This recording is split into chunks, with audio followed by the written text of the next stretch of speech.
মিরপুর ১১ নম্বর সেকশনের দুটি বাড়িতে পাশাপাশি থাকতেন খলিল রুমা ও শাহজাহান স্বপ্না দম্পতি। রোববার ভোরে হঠাৎ গ্যাস লিকেজ থেকে ঘটে ভয়াবহ বিস্ফোরণ। পুড়ে যায় খলিলের ৩ শিশু সন্তান সহ পরিবারের ৭ জনই। উদ্ধার করে ভর্তি করা হয় জাতীয় বার্ন ও প্লাস্টিক সার্জারি ইনস্টিটিউটে।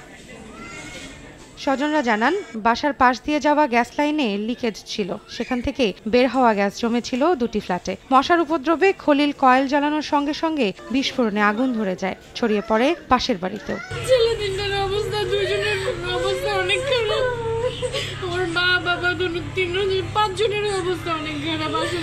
রোডের মাঝখান দিয়া মানে গ্যাসের লাইন ফাটা ছিল, এখন রোড ফাঁকা না, এই জন্য গ্যাসের রোডে দিয়ে উঠতে পারেনি। বাসার মাটি লুজ পাইয়া বাসার দিকে আসছে, আইসা রুমের ভিতরে গ্যাস জমা ছিল। এদিকে নারায়ণগঞ্জের মেঘনাঘাট এলাকায় বসুন্ধরা গ্রুপের একটি কারখানায় বিস্ফোরণে ১০ শ্রমিক দগ্ধ হয়েছেন। তাদের বার্ন ইনস্টিটিউটে চিকিৎসা দেওয়া হচ্ছে। দগ্ধরা জানান, সকাল 10:30টার দিকে কারখানায় এরোসল রিফিলের সময় সেখানে হঠাৎ করে বিস্ফোরণ হয়। এ সময় অন্তত ১০ শ্রমিক দগ্ধ হন। সঙ্গে সঙ্গে কারখানা অগ্নি নির্বাপন কর্মীরা আগুন নিভিয়ে ফেলেন। চিকিৎসকরা জানান, মিরপুরের দগ্ধ ৭ জনকে ভর্তি রাখা হয়েছে, আর নারায়ণগঞ্জের সবাইকে অবজারভেশনে রাখা হয়েছে। মিরপুর থেকে আমাদের এখানে মোট ৭ জন রোগী এসেছে। এর মধ্যে ৬ জন রোগী আসলে আশঙ্কাজনক।